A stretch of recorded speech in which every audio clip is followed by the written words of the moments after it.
Hello, Nora. Just asking if you want to check your connection.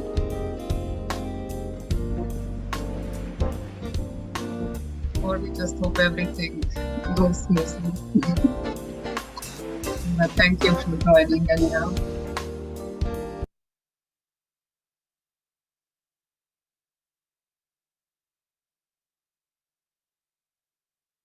Hello, good morning. Morning, everybody. It's 11 o'clock and 1 minute past, so I think we can start with our event on deepening competencies in the EU skills on the agenda. It's a 1 hour and a half event. Thank you very much for joining. My name is Maja Ferlins. I work for Slovenian Business and Research Association in Brussels, representing Slovenian organizations. Thank you very much, everybody, for joining. We have quite a nice number of participants this morning. Maybe just a few words on a technical aspect. This session will be recorded and also streamlined on the YouTube. I hope everybody agrees. We have 2 presentations, and after the presentations, there will be questions and answer session, but you are all invited already to post your questions in the chat, and they will be answered later on. So we have this habit that all organizers say hello also in their national languages, so I will switch to Slovenian. Dobro jutro tudi vsem slovenskim udeležencem, hvala za vašo udeležbo. Upam, da bodo predstavitve za vas koristne in zanimive in da boste tudi imeli priložnost mreženja in spoznavanja tudi novih kontaktov. And now I would like to invite our colleague Marta to also have a short presentation. Marta, the floor is yours.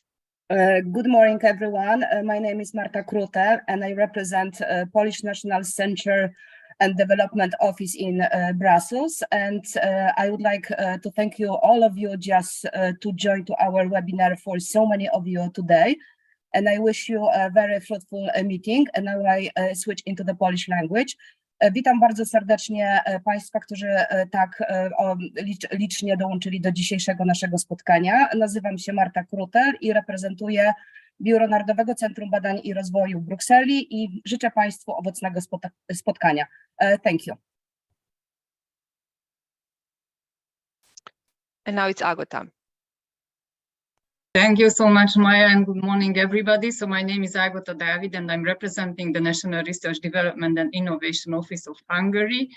And I also say some words in Hungarian now. Jó reggelt kívánok mindenkinek, és nagyon örülünk, hogy jelentkeztek erre az eseményre. Reméljük, hogy sok hasznos információ fog elhangozni, amit tudnak használni később a munkájuk során. Úgyhogy nagyon szépen köszönjük az érdeklődést. And now I give the floor to my other Hungarian colleague, Orsolya.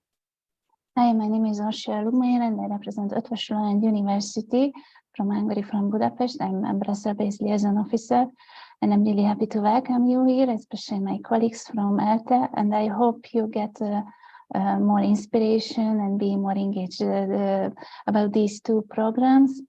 And szeretettel üdvözlöm a kollégáimat az ELTE-ről különösképpen, de minden résztvevőt. Nagyon örülünk, hogy ilyen sokan regisztráltak, és reméljük, hogy sok új ötletet, inspirációt nyernek ahhoz, hogy ebben a 2 programban részt tudjanak venni. Most visszaálltok angolra, I'm back to English, and I give the floor to Julia. Please, Miss Julia. If not, then I will give the floor to Aliki. Okay, so thank you, Orsolya, for the word. My name is Julia Banikevich. I'm representing Lithuanian R&D Liaison Office, LINO, and we are very thankful and grateful for your participation today. And now I'll switch to Lithuanian. Sveiki, mano vardas Julija. Aš LINO biuro vardu sveikinu visus prisijungusius ir linkiu įdomaus bei vertingo renginio. And let's switch now to English again. And I'd like to give the floor to my Cyprus colleague, Aliki. Aliki, Thank you, Julia. Good morning, everybody. Hello, my name is Aliki Varela. I'm working for the European Office of Cyprus, the Brussels office. We are very happy to have you here today. Hopefully you find this very useful event for you. Feel free to ask your questions. I'm going to be moderating the first part, and then my colleague Agota will moderate the second part. I'm going to switch to Greek and then back to English for our standard greetings. So, καλή σας μέρα. Ονομάζομαι Αλική Βαρέλα. Είμαι εδώ υπεύθυνη στο γραφείο στις Βρυξέλλες. Με μεγάλη μας χαρά σας υποδεχόμαστε σήμερα στο event μας. Παρακαλώ να μην διστάσετε να θέσετε οποιαδήποτε ερωτήματα στους ομιλητές μας, είτε μέσω του chat, είτε μέσω you can raise your hand. Ευχαριστώ πάρα πολύ για την συμμετοχή σας σήμερα. So I'm going to switch back to English just before presenting our speaker today, just to have a short introduction and mention that the 2023 is the year of skills based on needs. So the Pact for Skills is one of the flagship actions of the European Skills Agenda and is firmly anchored in the European Pillar of Social Rights. The Pact aims to support public and private organizations with upskilling and reskilling so they can thrive through the green and digital transitions.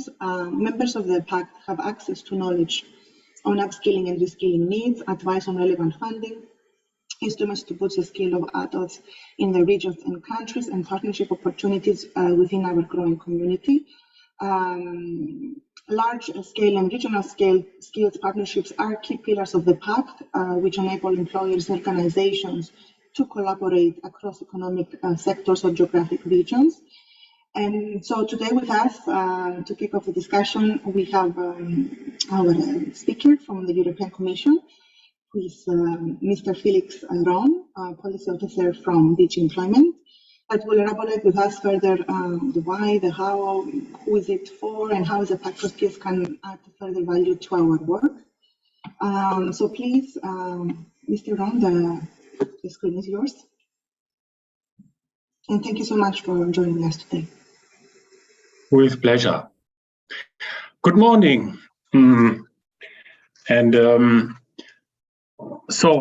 Will you then manage the slides for me?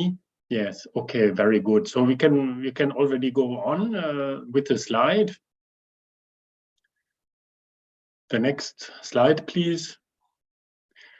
So that slide gives you the overview on all actions of the European Skills Agenda.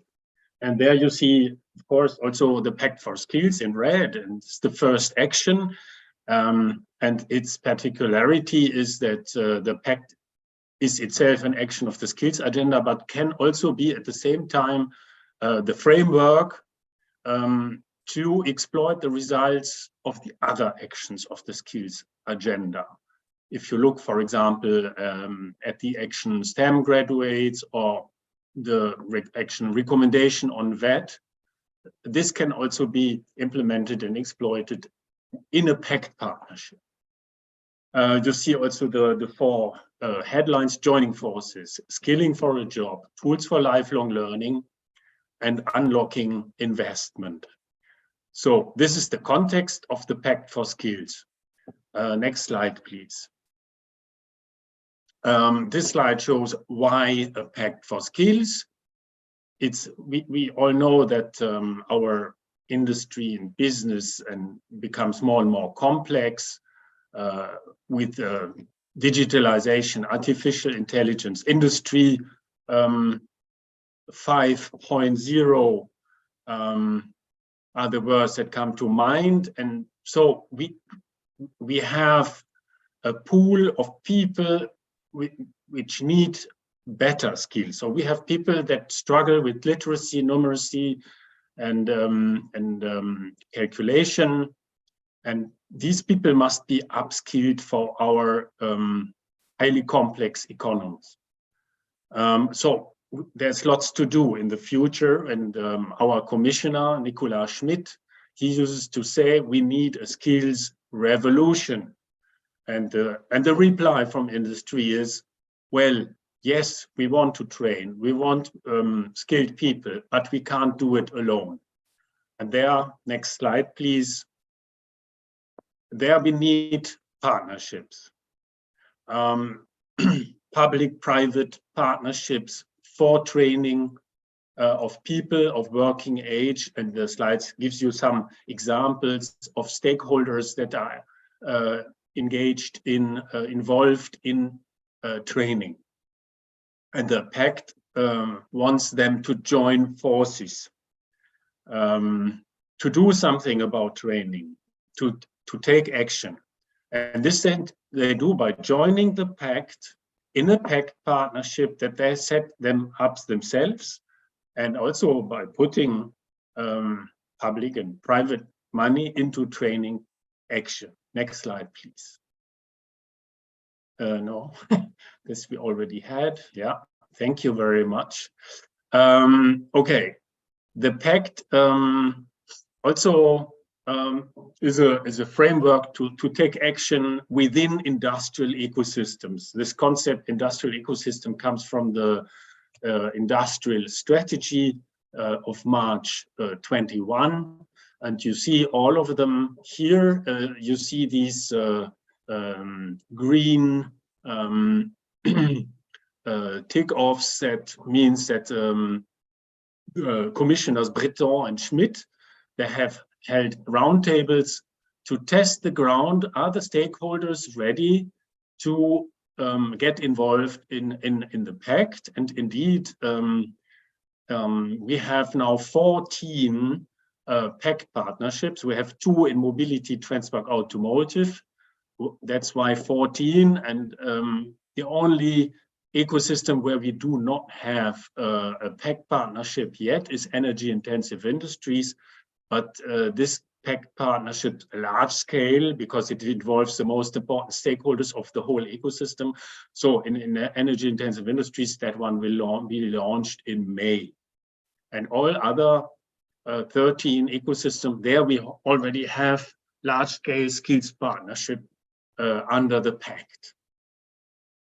So, but also other forms of Pact partnerships are possible. Next slide, please.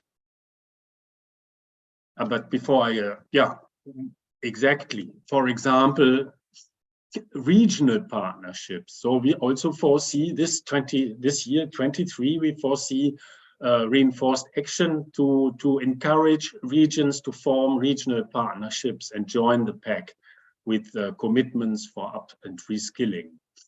And this can also be combined with the large-scale skills partnership I showed before. For example, in the Automotive Skills Alliance, there is also a very strong regional pillar.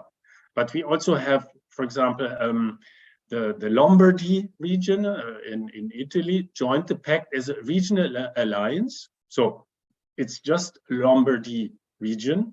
They are already a member of the Automotive Skills Alliance, but then they joined the Pact also as a regional partnership. And there they want to bring together all the sectors within Lombardy region. So then you see here also the reference to national recovery and resilience plans.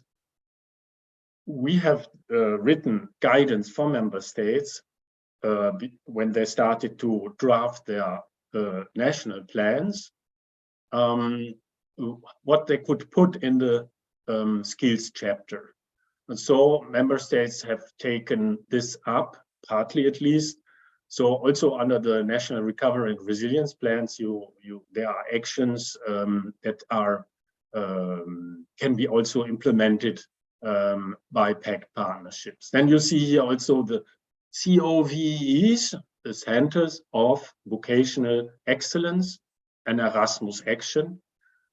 You see here Erasmus Plus blueprint projects.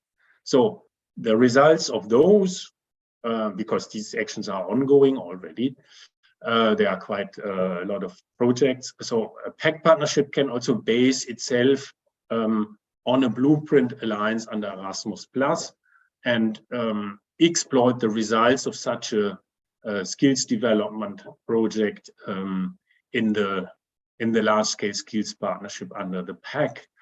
Indeed, if you go back to the slides before, this one, you see a red line under the ecosystem. That means there are existing blueprint projects in that ecosystem. So in almost all the large-scale skills partnership have a blueprint project and Erasmus Plus blueprint project as a building block.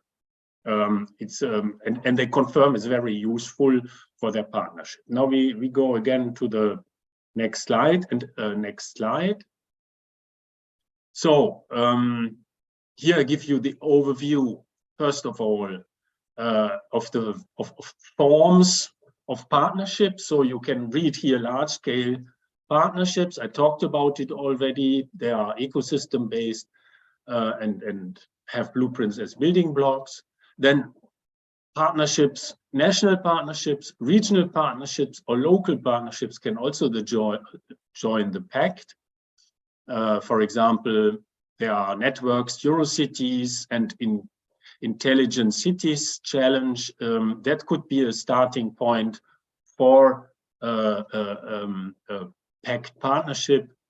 Then there is already the European Alliance for Apprenticeships. There are stakeholders that made pledges. They could also join the Pact. Then there are even individual commitments. So there are individual companies, even smaller ones, that have joined the Pact and committed to training more apprentices than they did before. Or social partners can make arrangements and commit themselves to training actions. So then, of course, people often ask, yeah, what's in for me or for my organization? Well, I used to reply with the Kennedy words, don't ask what the Pact can do for you, ask what you can do for the Pact.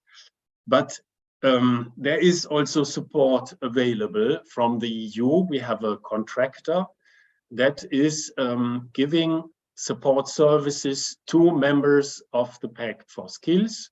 And these support services cover networking, knowledge, and guidance.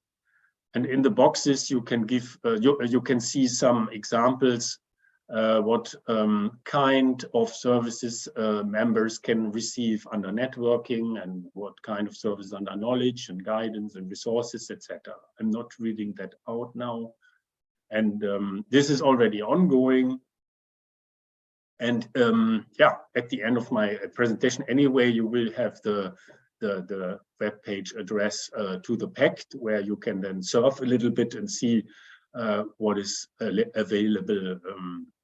It's quite interesting, I think. And the last column, so to say, shows the 4 principles of the Pact Charter. Everybody who joins the Pact has to sign the Charter, and the Charter has these 4 principles.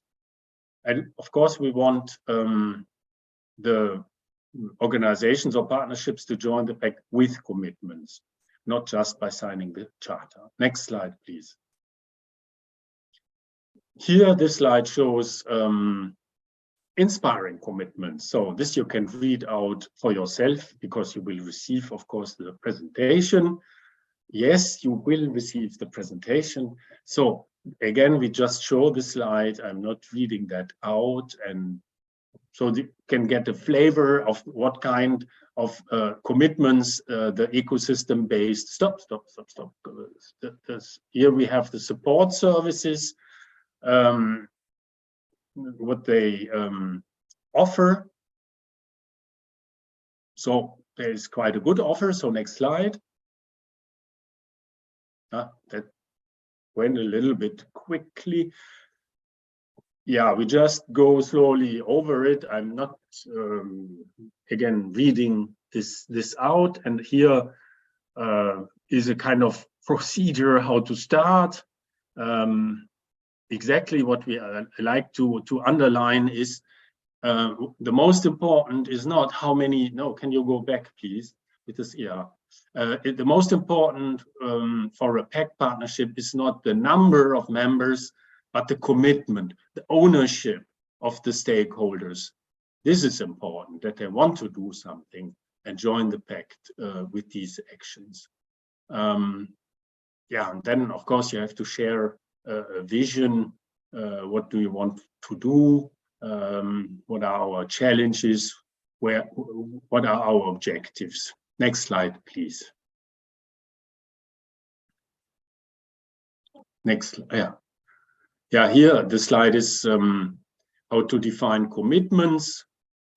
yes, they are not set in stone. Once you have filled in the form to join the Pact, at any stage later on, you can, with your password, you can go to your application again, also your form again, and you can complement it with new partners, with new action, with adapted actions, adapted key performance indicators. And then comes often the question, of course, is this legally binding, a commitment? No, of course not. It's not legally binding. It's not a grant agreement. It's not a contract. It's the partnership committing itself to the own commitments. It's self-obliging, so to say. Okay, next slide. Here a slide on giving an idea how to define key performance indicators. The key performance indicators help monitoring. This is also what the support services do. They monitor the progress of the Pact members with commitments. And again, this is not for control through the commission or so. It shall help the Pact partners themselves to see where are we. Did we make progress? So, and the support services are helping there. Next slide, please. And here, yeah, the Pact for Skills is not a funding program or initiative, because there is already lots of funding available. I mentioned already the Recovery and Resilience Facility. And then, of course, when it comes to actually delivering training, then you have the European Social Fund, and with a very important budget for training actions. Erasmus Plus is not for running training programs, but for revising them, for adapting them to what the labor market needs. Then there's also a skills window in InvestEU and in European Regional Development Fund. You can combine infrastructure investment with the necessary training. Let's say you have under the regional fund to buy equipment, and then you can also, in the same project, which was not possible before, you can also fund the necessary training for using, putting it in place, making it operational, etc., React, etc.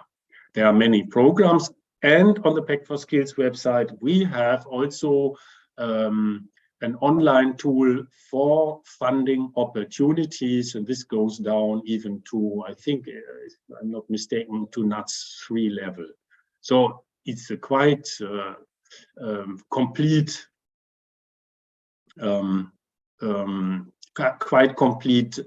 search tool. What about DEP, Digital Education Program? Yes, of course, this program also funds training for digital skills. As we have seen in the beginning, we have many people do not have the necessary basic digital skills. Okay, next slide.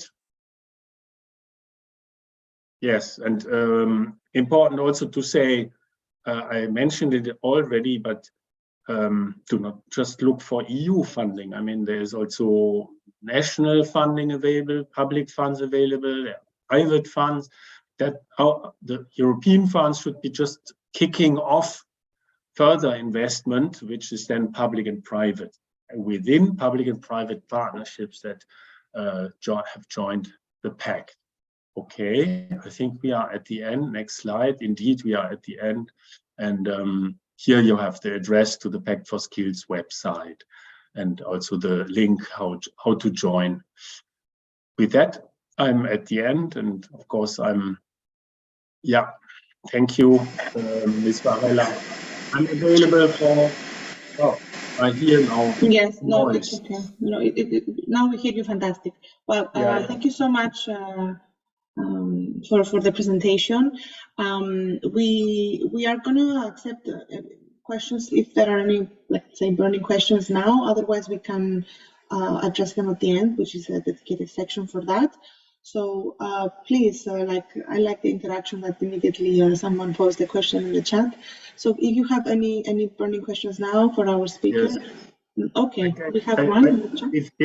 No, I don't have a question. I just want to say the questions should come now because I fully. Okay, then in this case, then we go. Okay, no problem. No, of course, questions now, please. So we have one in the chat box already, Mr. Ron. So it says, could you give us an example from the health sector? Yes, there's a Pact partnership for the health ecosystem. And on the Pact website, again, I heard a noise. On the Pact for Skills website, you have also a link, which is then, if you click on it, you get all the details that are available on the Pact for Skills partnership in the health ecosystem. If that replies to your question, how far are the Pacts international? There are European Union and candidate countries, basically, Pact.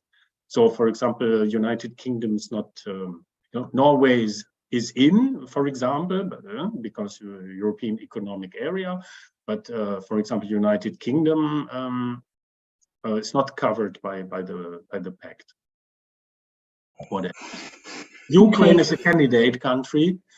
UA, you mean Ukraine, I guess? Yes, is a candidate country. So yes, Ukrainian organization can become members of Pact partnerships or Turkish candidate countries. Thank you.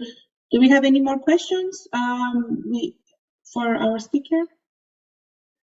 I was during the registration we received a couple of them, so if you don't mind asking them as well, so you can just go ahead with those.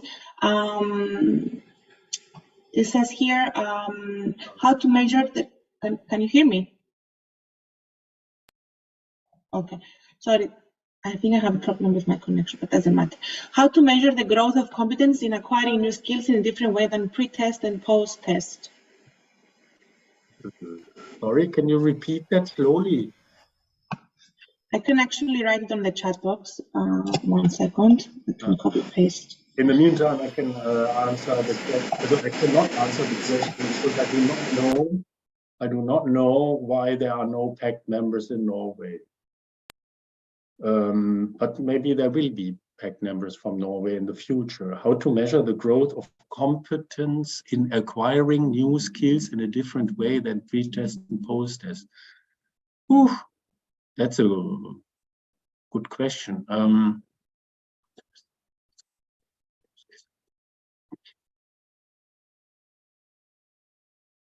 Well, I'm not teaching or training myself. But I think that you can also measure the growth of competence in a kind of working environment, in a practical environment where the people simply show what they can, which is also a pre and post situation, but it's less a test. It's in a working environment or practical environment. This is what comes to my mind. Maybe among us here, there are other people who have more expertise than me on testing real skills. Workplace business one. Yeah, voilà. We agree. Agreed. And then there was a comment rather than saying about the biggest challenge for widening countries remains. So I don't know if you have any comments on that. You would like to comment something? Joining large consortia is a challenge. Yes, if you have a big partnership, you have a strong need for good coordination. And the Pact partnerships that have different setups for that. Tourism, the large-scale skills partnership in tourism, for example, they started with one coordinating organization, while in construction, they distribute this coordination task on 3 organizations. Is the Pact ecosystem or community with all the member individual organization published on the website? Yes. I think it's the case, yes, if I'm not mistaken. Okay, I think we are perfect on timing. If there are no more other questions, then I guess we can go ahead to our next speaker, and I will hand over to my dear colleague Agota, that will be moderating the next part of the session. And I would like to thank Mr. Ron today for his presence, and we will send you the presentations, of course, after the end of the meeting as well. Thank you so much for joining us, Mr. Ron, today, and we will be for sure make sure to be monitoring that. Thank you so much. We are, by the way, in the Commission, we are of course also working on deep tech. I'm in contact with colleagues on that too. Okay. Thank you so much. I wish you good luck and a good event. And bye-bye. See you at another occasion. We'll be happy to. Thank you so much. Have a nice day. Agota, the floor is yours. Thank you, Aliki, and thank you so much for this very interesting presentation. So we will still stick to the same topic in a way. So we will still talk about skills, but from another angle, and from another, we will talk about another big initiative of the European Commission, which is the innovation agenda. And we will not cover the whole innovation agenda today because it has various flagship initiatives. But we will really focus still on skills and talents. So we want it's one of the flagships to attract and keep as many talented people here in Europe as possible. And the European innovation, so it's really an important task for us. And this is where EIT plays a very important role in this, how we can implement this flagship. And we invited a nice colleague, Ms. Nora Locskai from EIT, who will speak about the Deep Tech Talent Initiative. So I give her the floor now, and please keep posting questions in the chat, just like before, so we will have a Q&A after her presentation. Ms. Locskai, the floor is yours. Thank you, Agota. Good morning, everyone. Szép jó napot kívánok minden kedves magyar résztvevőnek. Thank you for inviting the EIT to present the Deep Tech Talent Initiative, which is indeed one of the flagships of the new European Innovation Agenda. Agota, if you could please show the first slide, then I would get started with a quick introduction as to what the Deep Tech Talent Initiative is. Actually, I asked my colleague, and I don't know if we can manage with the techniques. You don't see my presentation. You don't see the presentation? It's only the first, I mean, the cover slide. Not full screen. I shared, sorry, I clicked on it. Maybe I tried again sharing, sorry. Thank you, Orsi.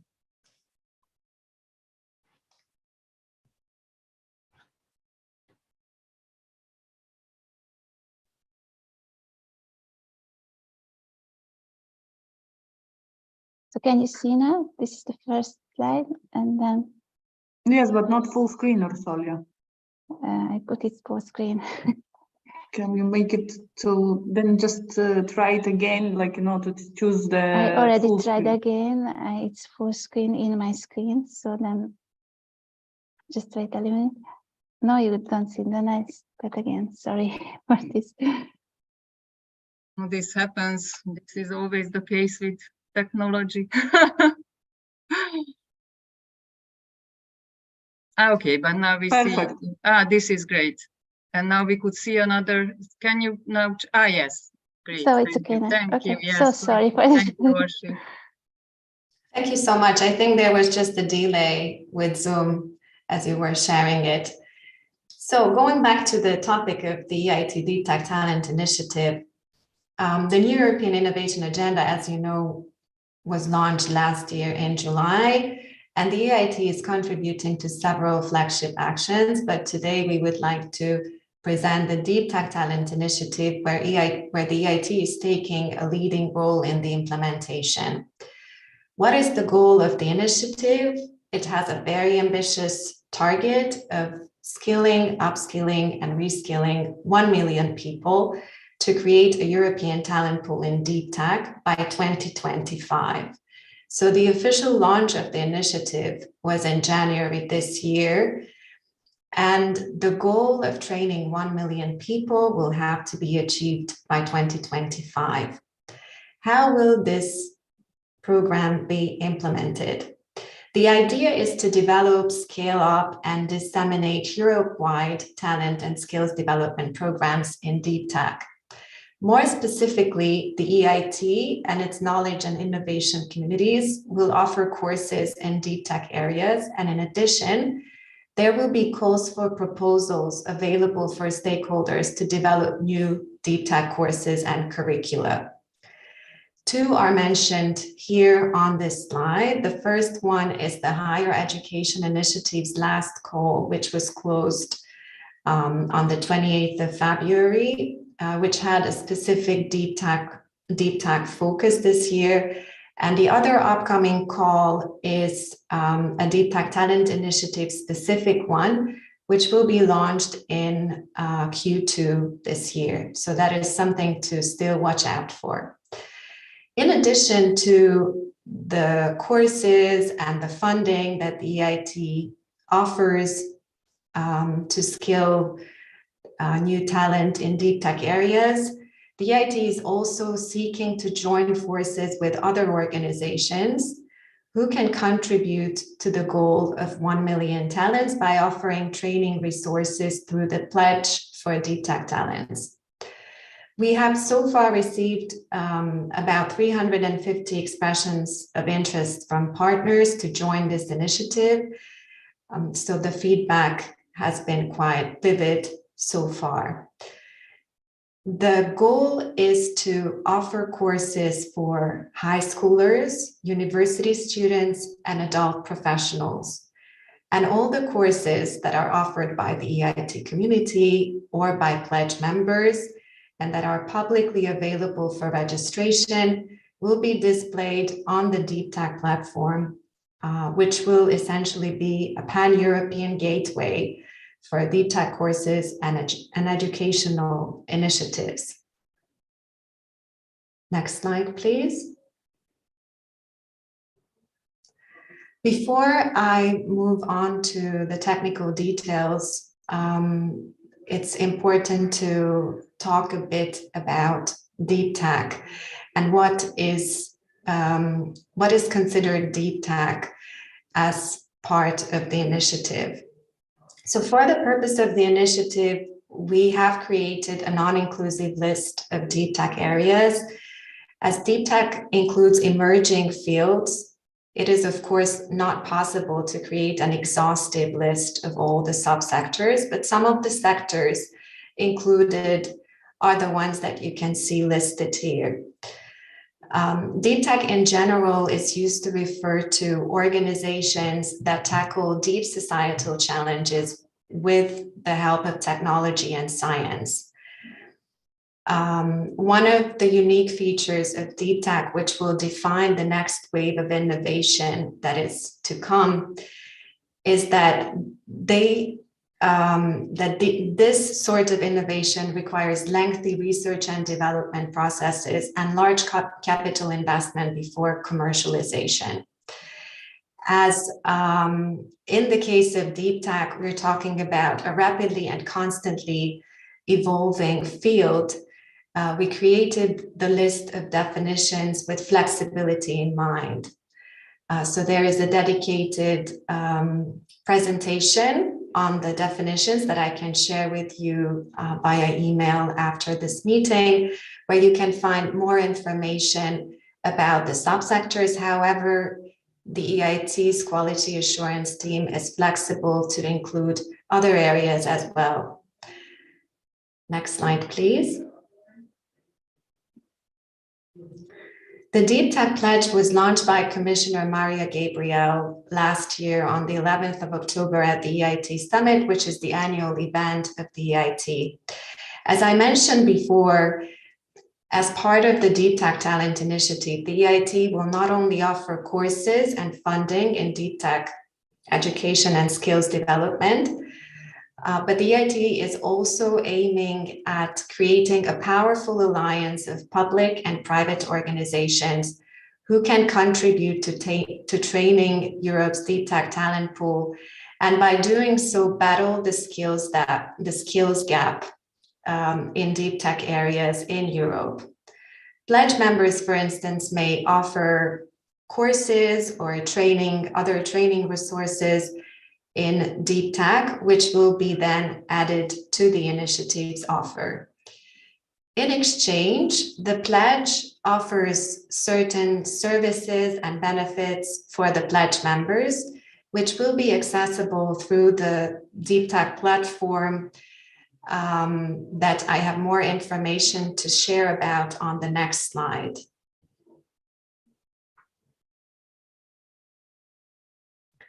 The Deep Tech platform will not only list all the courses that are offered through the initiative. Sorry, I just need to drink a sip of water.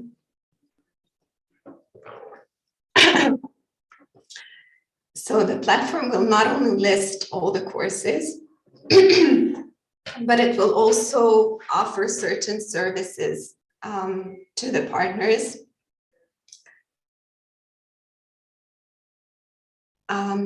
which will be accessible through a members-only interface. One of the services included is a radar, a technology radar that provides regular updates about emerging technologies in deep tech. Other services include a learners database and a skills and learner matching platform. Next slide, please.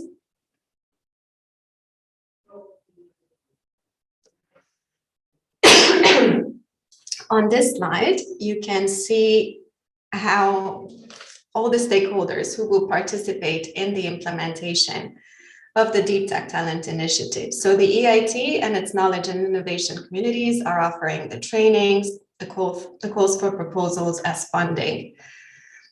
Pledge members may fall into these 4 categories, and we're already in discussions with these stakeholder groups about their involvement.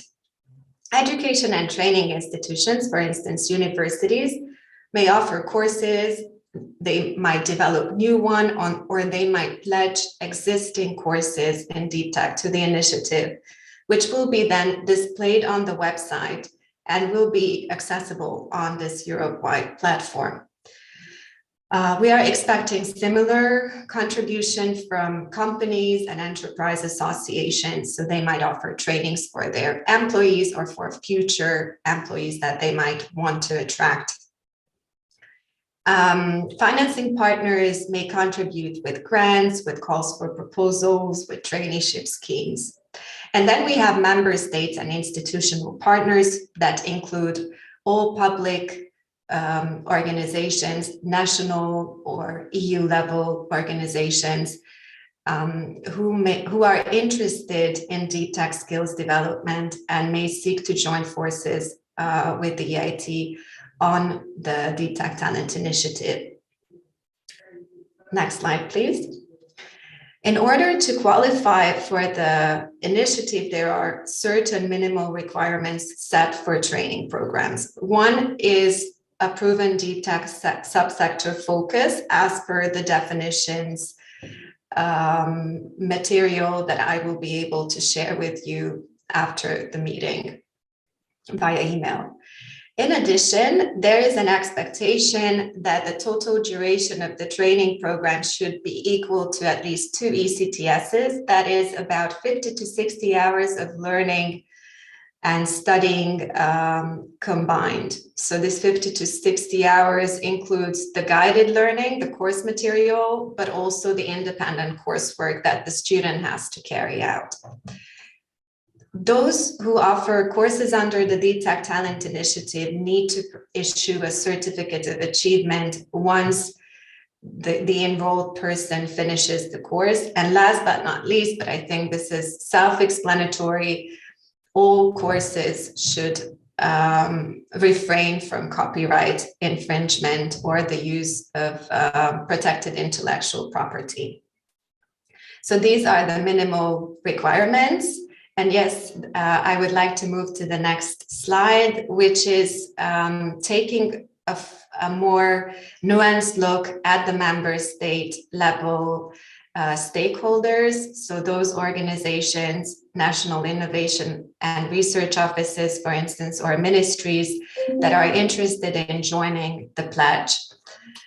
On the left side, you can see ideas for potential contributions that would be eligible for the pledge, for instance, by offering new skills development initiatives or by aligning the existing initiatives to the goals of the DTAC Talent Initiative.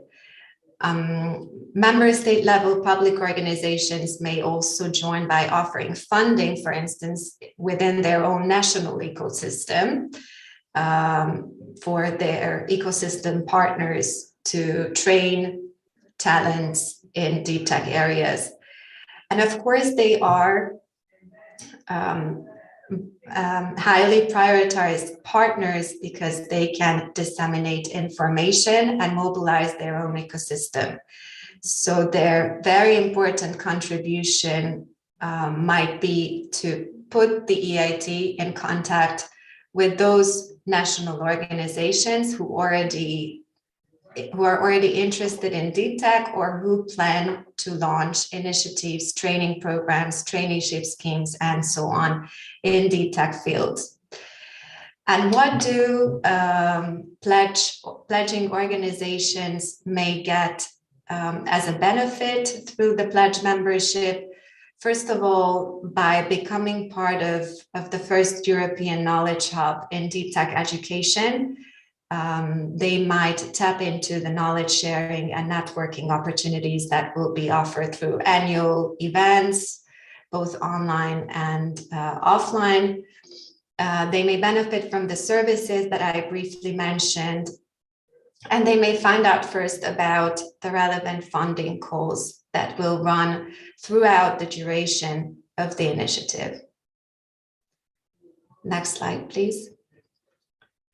On this slide, you can see the general process for joining the pledge. So there is an expression of interest form available on the website of the initiative, or you or any other organization interested can also contact the EIT via email, after which there is an option to schedule a first introductory call and discuss the motivation and the mutual offer available.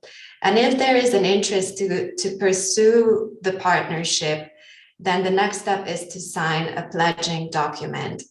The pledging document sets out the voluntary and non-binding training target that the organization, the pledging organization, commits to fulfill. But as I said, this is a voluntary target. However, the pledging organization will be expected to report about the achievements linked to this target on a regular basis.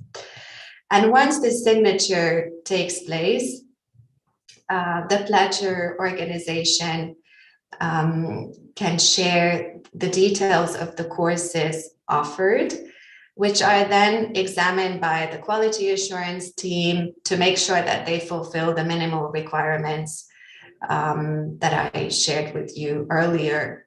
And then last but not least, once the content of the courses is approved, the pledger partner will have its profile uploaded on the DTTI website with information about their core activities and about how they contribute to the DTAC initiative.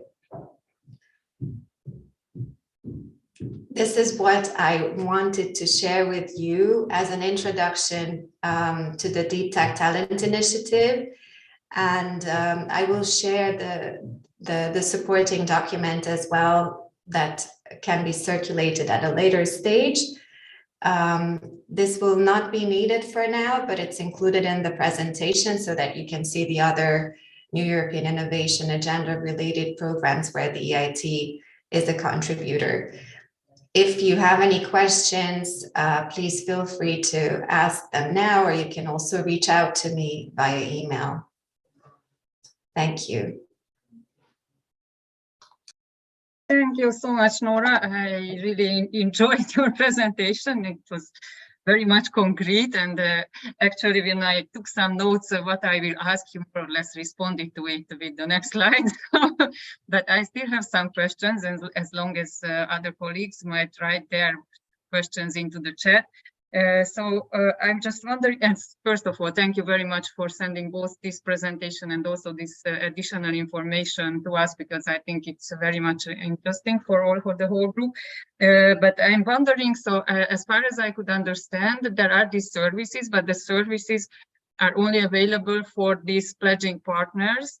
And then is there a kind of coordination between the members or these pledging partners, because as you indicated, there are also some, let's say, financial institutions. So then how are they connected maybe with some higher education institutions, and can also maybe then higher education institutions signalize they would need some extra funds for, or is there a kind of matchmaking between these members? Yes, that's a very valid point. And the idea is to have all members or the different stakeholders who are part of the pledge to coordinate them and to have all these networking opportunities where they can really reach out to one another. And if they are in need of an educational partner or a funding partner, to allow for these types of matchmaking to take place. The reason why I'm using future tense for now is because of the fact that this platform is being developed as we speak. So it's basic version, so core version of the website is already available, but it's continuously updated, and all the features will be added starting during the summer months. Okay. However, to answer very specifically to your question, yes, this coordination is foreseen not only through annual events that the EIT as the coordinator of the initiative will organize, but also through dedicated webinars, for instance, that would harness the potential that lies in the networking and the matchmaking between these partners. So this is also an additional benefit, and in a way that they might also just find new contacts and new partners. Indeed. In the meantime, I could see some questions popping up. So the first one is that is it open? So the expression of interest, is it open for all universities or is it limited to some universities? The initiative and the expression of interest is completely open. Regardless of whether the courses or initiatives offered would be online or offline. The geographical scope of the initiative is the same as that of Horizon Europe. I suppose more or less the condition is that it should be this deep tech field. So exactly, that's the limitation only in a way. Then another question is about if you can give us some details about the knowledge hub in deep tech education. I suppose this is another initiative. Yes, so the Deep Tech Talent Initiative through this platform will serve as a knowledge hub, because there will be, first of all, the members who will share best practices about how they contributed to skills development in deep tech, or what their success stories were within their respective fields.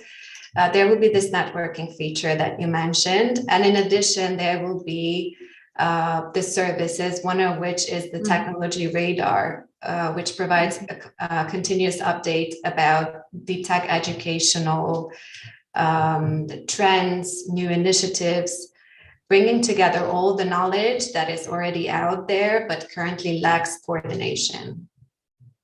Thank you so much. So more or less, you also listed these ingredients of the Knowledge Hub during the presentation. I would have one more question. So do you have a kind of milestones, how to reach this 1 million? Because it's really a huge number. And I can imagine when you kick off such an initiative, then there is a lot of enthusiasm, but then maybe it's a bit slowing down by time. And then maybe do you have a new idea for a new push when you need some more volunteers to, or not volunteers, but let's say partners who join the initiative? Yes, the milestones, first of all, we will have an initial announcement about where we are with the pledge numbers, which is scheduled to take place within the next weeks. Okay. And it will also provide a further communications push, and I think it will be a very tangible result to present that will bring probably encouragement to others as well to join. Another milestone will be the launch of these tools that I mentioned, which will be initiated during the summer, so around June. And there is also an annual conference planned for October, so it will take place in October, bringing together all the pledge members and others that we are in contact with. So our experience so far has been that with some stakeholders, these dialogues take longer. They want to wait and see. They might not immediately wish to commit, even if it's just a voluntary commitment. So we are in contact with already with a high number of stakeholders, and we hope to create a personal meeting point for all of them during the annual event. And then is this rather top-down or bottom-up at the moment, or a mixture? I think it's a mixture. On the one hand, the EIT already has an extensive network of partners with over 3,400 organizations who are active in the EIT partnership network. And we do have many inquiries through partners already. And of course, we should not forget about the work that the EIT knowledge and innovation communities are carrying out, because they also already have deep tech trainings and are in contact with important deep tech partners who will or might contribute to the initiative at some stage. I think what could be interesting for today's meeting to know is that when it comes to, for instance, member states, we are bilaterally reaching out to all member states to discuss the opportunities linked to the initiative. And in addition, through the NCP network and the EIT member state representative group, the Deep Tech Talent Initiative is discussed at the respective meetings on a regular basis. And when it comes to higher education partners, for instance, there are also dedicated webinars organized for them, for the time being only for those who participated in the higher education initiative, which is the funding call that I mentioned and which closed a week ago. And there will be other further webinars to bilaterally reach out to the stakeholder groups who can then access information tailored to their profiles. Excellent, thank you. So we just have to have a regular look at this general website, and then we will be informed about all these workshops and conferences, etc. I could just see a question, but it's not to you, Nora, I think. So we will share the recordings afterwards with all the registered participants. So we will send out both the slides and then this additional information, background information about deep tech, and then also there will be a link of the recordings. I don't know if there are any more questions. You can also just come in if you rather like speaking to writing. This is just a thank you message. I can just repeat that once again, a thank you message to you, Nora, because I think it was really very concrete and very beneficial for all of us. Thank you for sharing all this information, also sharing the slides. And if there are no more questions, we once again thank you for your kind participation and your time. And we just say goodbye to everybody, and we hope that you enjoyed the whole event and you found it useful, and we will share all these documents with you as promised. Thank you very much for coming and joining us today. Thank you, everybody. Have a nice day. Thank you. See you soon. Thank you. Have a nice day. Thank you, Nora.